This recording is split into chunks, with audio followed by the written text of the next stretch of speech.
Good morning to all. So in the previous video we have completed the question and answers of chapter Zubin and Thames and the one question on page number 94 also. Now in today's video we will do the reading on page number 95 and work on page number 96. So let's start with the page number 95. Doing words tell us about the action in a sentence. They are also called as action words. Doing words tell us about the action in a sentence. They are also called as action words. अब doing words क्या होते हैं? Doing words हमें action के बारे में बताते हैं, मतलब कोई भी सेंटेंस है उसमें क्या हो रहा है, कौन सा पर्सन क्या कर रहा है, उनको बोलते हैं हम डूइंग वर्ड्स, मतलब उन एक्शन के बारे में बताते हैं हमें डूइंग वर्ड्स। और डूइंग वर्ड्स को हम क्या बोल सकते हैं? एक्शन वर्ड्स भी बोल सकते हैं, जैसे कि खाना, चलना, सोना, मतलब एक्शन हो रहा है, कुछ ना कुछ काम हो रहा है ना, तो इन्हीं को हम बोलेंगे एक्शन वर्ड्स। अब हमें एक स्टोरी दिया हुआ है, a cat run over by a speeding vehicle. A cat run over by a speeding vehicle. Run over means क्या होता है? कुचल कर निकलना। तो एक कैट को कोई स्पीडिंग व्हीकल, मतलब तेज स्पीड में चलने वाला कोई गाड़ी कुचल कर निकल गया। The cat was running across the road. Sahil was on his bicycle. अब कैट क्या दौड़ रही थी? आगे की तरफ, रोड के आगे की तरफ दौड़ रही थी कैट, और साहिल was on his bicycle, और साहिल नाम का जो लड़का था वो उसकी बाइसिकल पे था।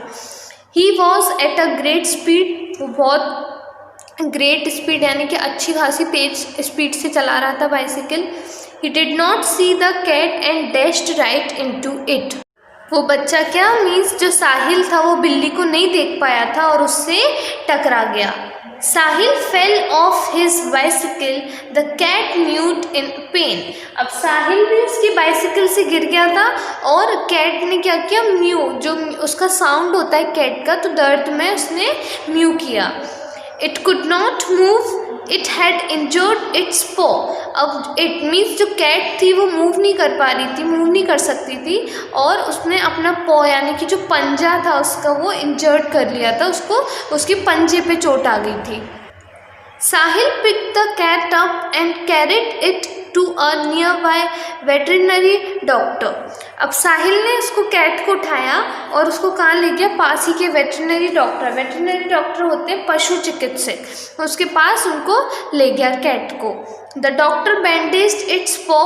Sahil brought it home and looked after it. He gave it milk and medicines on time. अब डॉक्टर ने उसके पंजे पे बैंडेज लगाया और साहिल फिर उसको कैट को अपने घर ले गया और उसकी देखभाल की, वो उसको टाइम टू टाइम मेडिसिन्स और दूध देता था।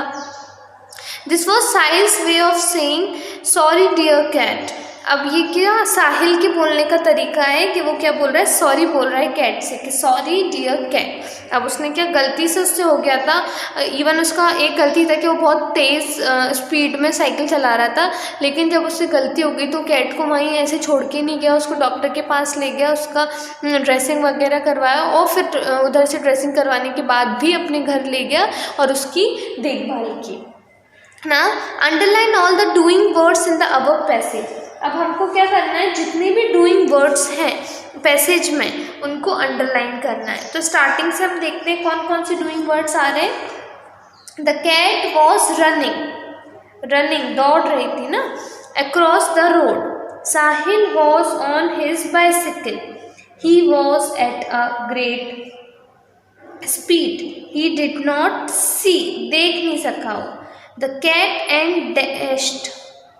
Sahil fell off his bicycle. The cat mewed in pain. It could not move. It had injured its paw. Sahil picked the cat up and carried it to a nearby veterinary doctor. The doctor bandaged its paw. Sahil brought it home and looked after it. He gave it milk and medicines on time. तो ये हमने सारे जो doing words थे वो underline कर दिए। अब आते हैं नेक्स्ट पेज पे। उससे पहले एक बार रिपीट कर देती हूँ मैं डूइंग वर्ड्स कौन कौन से हैं। Running, C, dashed, fell, move, injured, picked, carried, brought, bandaged, gave. Okay, now come on the next page. Right about your pet below. अब आपको किसके बारे में राइट करना है? आपके पेट के बारे में राइट करना है. आपके पास कौन सा पेट है, क्या क्या आपने उसका क्या नाम रखा है, आप उसकी कैसे देखभाल करते हो, सब उसके बारे में नीचे राइट करना है 5 लाइन्स में. If you don't have any pet, write about the pet you would like to have. और अगर आपके पास कोई भी पेट नहीं है तो आपको उस पेट के बारे में लिखना है कि आप चाहते हो कि वो आपका पेट हो, या अगर आपके पास पेट होता तो कौन सा होता, उसके बारे में लिखना है. अब नीचे हमको हिंट्स दिए हुए हैं कि हम क्या क्या लिख सकते हैं पेट के बारे में, जैसे कि name of the pet, why do you like it, how do you like look after it, what does it eat. Name of the pet, आप उसका पेट का नेम राइट कर सकते हैं, आपको वो पेट क्यों पसंद है, आप उसकी कैसे देखभाल करते हैं और वो क्या खाता है. तो ये सारी चीज़ें, ये सारी हिंट का यूज़ करते हुए आपको 5 लाइन्स राइट करनी है अपने पेट के बारे में. तो सबसे पहले हम राइट करेंगे क्या, अपने पेट का नेम, कि हमारे पेट का नेम क्या है. तो मैं लिखती हूँ I have a small black pup. I have a small black pup. मेरे पास एक छोटा सा ब्लैक कलर का पपी है. I call it Breezy. I call it Breezy. मैं उसको Breezy बुलाती हूँ. It is 2 months old. कितना बड़ा है वो? 2 महीने का है वो. I keep it in kennel. मैं उसको क्या में रखती हूँ? कैनल में. डॉग का हाउस होता है ना. It eats pedigree. वो क्या ईट करता है, क्या खाता है? पेडिग्री. आता है ना डॉगीज के लिए पेडिग्री का packet. I give it curd also. Breezy play with my toys. Breezy plays with my toys. I have bought a toy bone for it.